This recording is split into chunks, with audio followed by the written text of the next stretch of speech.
Hello everyone, I'm Wendell Jones and welcome to this edition of the program, The Platform.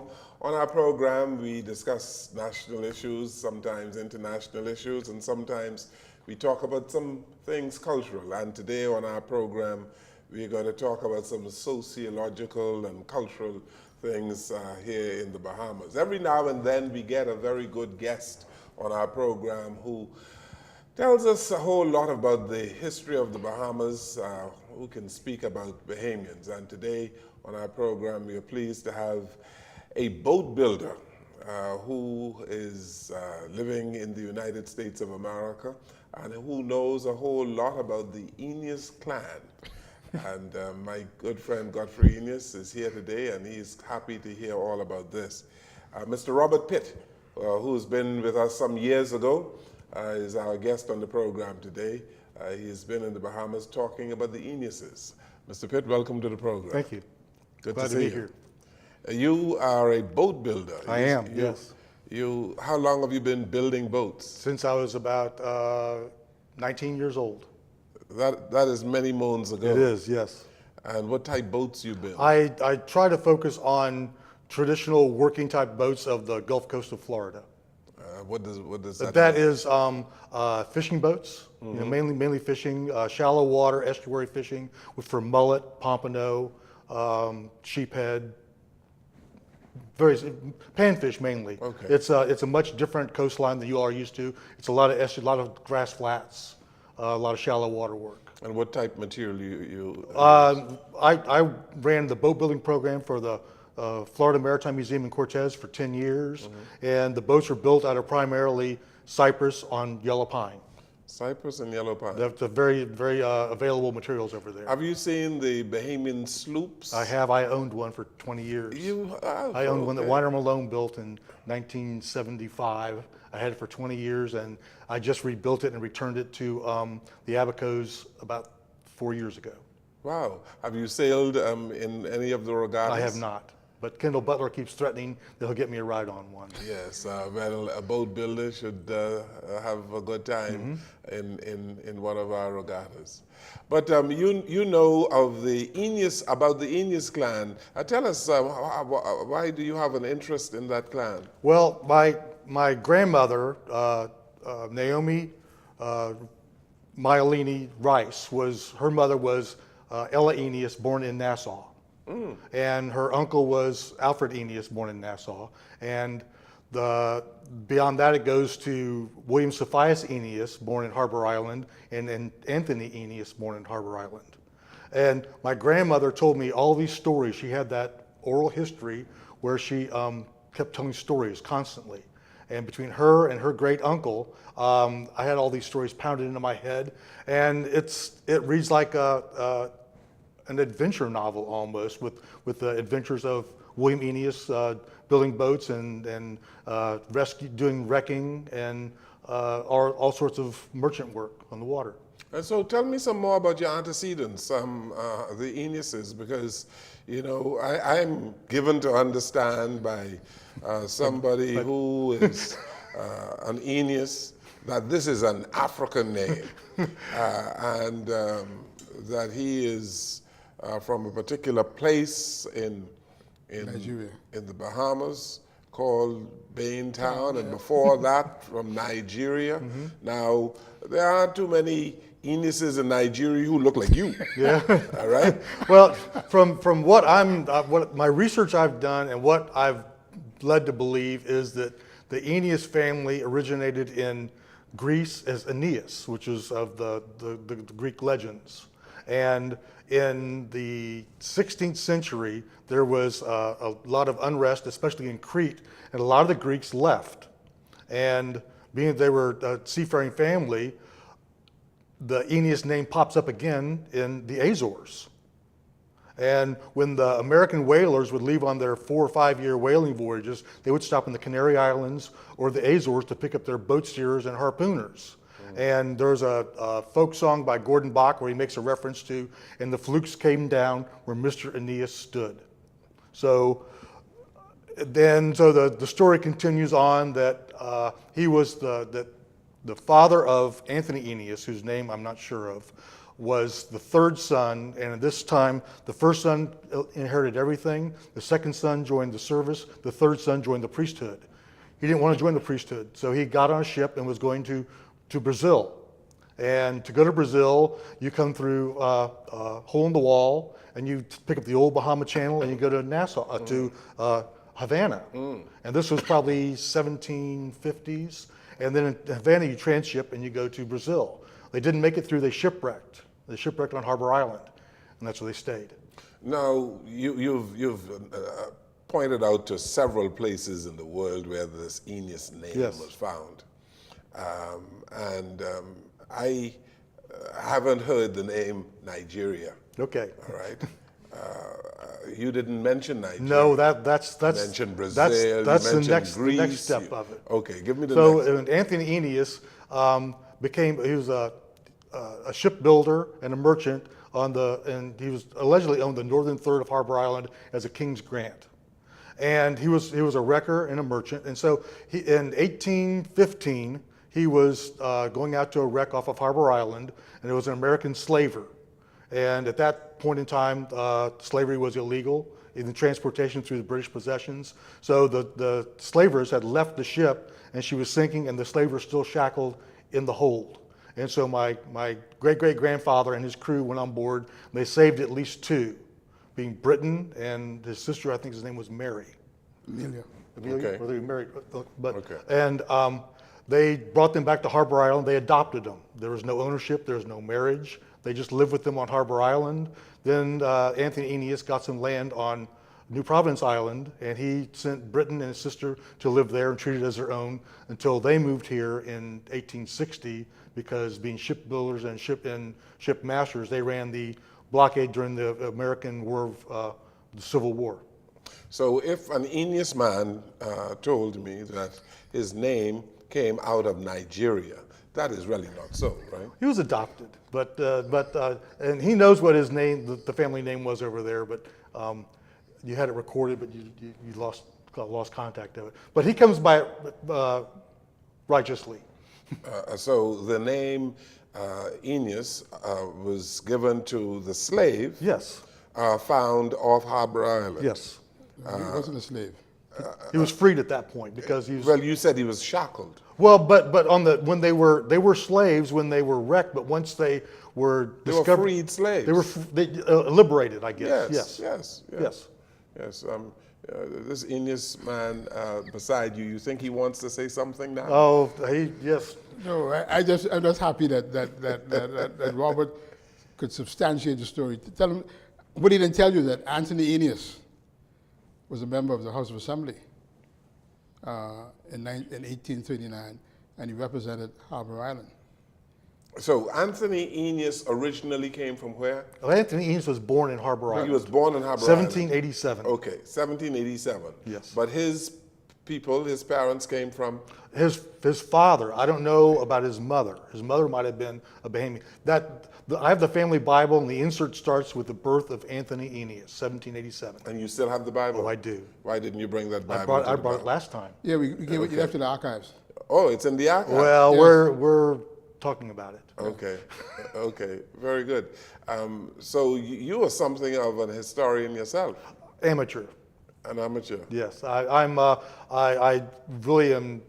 It's my grandmother's fault. She told me all these stories, and I would repeat these stories because they're very interesting. And then someone would say, "Well, what happened after that?" or "What about this?" I'd go back and I'd ask my grandmother, who lived to be 99 years old, and she would further them along, these stories. And also her uncle, my great uncle, who was born in 1874 in Key West. He sailed with William Sophius Aeneas, the son of Anthony Aeneas, quite a bit. Anthony Aeneas, was he ever involved in the slave trade? Not to my knowledge. He was more of a wrecker. Back when wrecking was a honorable profession. Later on, it got alluded to that people were shifting lights and all this and that. But back before there was a Coast Guard or any kind of emergency services, the wreckers served a very big place in things. Yes, but being a wrecker means that you would have gotten involved in getting some boats or something that didn't belong to you. Well, what the way that's supposed to work is I can't speak for how it worked so much in the Bahamas, but how it worked in the Florida Keys is that the first ship there becomes the wreck master, and he controls what all happens. And the main thing is to save the passengers and the cargo, and you do not get to touch it. It goes into a warehouse and it's locked up, and then it's either the owner of the ship takes it back and pays the salvage on it, or if they forfeit the vessel, it's sold off and it's split up amongst the salvors. But it's like I said, it's been spoken of as being like the beginning of the piracy. Yeah. But it did serve a purpose at time. I wasn't there, so I can't speak of how honorable it was. But there's a lot of honorable people who were involved in it. But it was something of an industry, eh? Well, he was also a shipbuilder and a merchant, so it's not like this is all that he did. And he was in politics, like this man here. Yes. It's an interesting story. It is. Because, I have known the Eniuses for a long time. And this man, Godfrey Enius, told me that he was from a particular African tribe. And I was given to understand, to believe that that particular African tribe came here with that name. They're all the Eniuses, the Enius tribe in Nigeria. Nigeria. I wonder if he can tell me whether or not they were Christians or Muslims back there in Nigeria. No, they were Muslim. They were Muslims. They were Muslims. So they had and when they came, names of Muslims, Islamic names. When they came, there's a document which I have, which was given to me by the late Paul Adley from the archives in Britain, and it is a document which they wrote to King George, thanking him. He said the people from Baintown, Grantstown, and the Delancey town thanked the British for we natives of Africa. That's what they described them. We natives of Africa. We thank the British for saving us from slavery, and we have adopted the Christian religion. That is what they say in this document. So they became Christians. But they did not say what their names were? No. This was all since they had been residing in the Bahamas as liberated Africans. And actually, Ms. Adley's daughter, Roselle, she wrote this book called New Natives from Africa or something like that. Yes. And I think this is where he got this information from regarding the liberated Africans. Right. And just today I took Robert and his daughter to see by Wesley Church, because most of them became Methodists, even though Britain, when he came, Britain got married in St. Agnes, and his children were baptized in St. Agnes. But John, his son, was a Methodist. Any idea how old Britain was when he was rescued off Harbour Island? 14. It was 14 years old? And you know the gentleman. So he was a boy, really? Yeah, Yes. yeah. Along with His sister. His sister. Yeah. And Bill Holoresco, who you know, did a search on his on the Enius side, and found that one of Anthony Enius' sons was a doctor. And I was trying to figure out whether he'd studied medicine in England or I have that information for you. I think England or in the States. Where did he study? Do you have the information? I do. He's been prodding me for 11 years to do our side of the Eniuses, and I've begun it. It's not done, but I've chased down all of the children of Anthony Enius, and I haven't gone much into their ancestry, but who they were, where they were born, and who they married. So Anthony adopted Britain? Yes. And so Britain became his adopted son? Yes. And Britain then, of course, married somebody Yes. In Baintown? Yes, yeah. Right? And hence She was an Oughton. She was an Oct19th. Yeah. And Okay. he had his first child, and it was John Enius. That's the first one of us to live. He had twins. His first set of children were twins, who were stillbirth. I guess women in those days used to have a lot of infant mortality must have been high, and a couple of the children died. Yes. But John was the one to live. To tell us more about the Eniuses in Harbour Island, other Yes. than Anthony. Yes. Did he had a family there? Yes, he did. He had, I believe, eight children that came to of age before there was, I think, 2 or 3 early infant mortalities. And like I said, because they didn't really go anywhere, I didn't involve that so much in my research. And one was George Henry, who became I think he was the youngest son. He went to New York in 1848 to become a fruit merchant. He was in partnership with Joseph, who's the older brother, and they were all up there together. And I'm trying to think of the one you mentioned. That one of them. One was William. Well, William was my great-great-grandfather. Yeah. But there was one who studied medicine and went to British Guiana and was a medical practitioner there. Oh, I yeah? think he was a practitioner general, if I'm not mistaken. Oh. I just came up with some of this stuff. Okay. And then the one that I've really focused on, and because the information was available, and because he's my direct antecedent, was William Sophius Aeneas. And he was born in Harbour Island in 1833, and he died in Miami in 1935.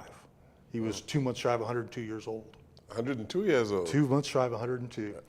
And so did he have children? He did, yes. And he had 3. There was Alfred Ernest Aeneas, who was born in Nassau in 1864, and there was Ella Elizabeth Aeneas, born in Nassau in 1868. Ella Elizabeth Aeneas was my great-great-grandmother. Mm-hmm. And then they came. They moved to Nassau in 1860 because they ran the blockade, and they stayed here till 1868.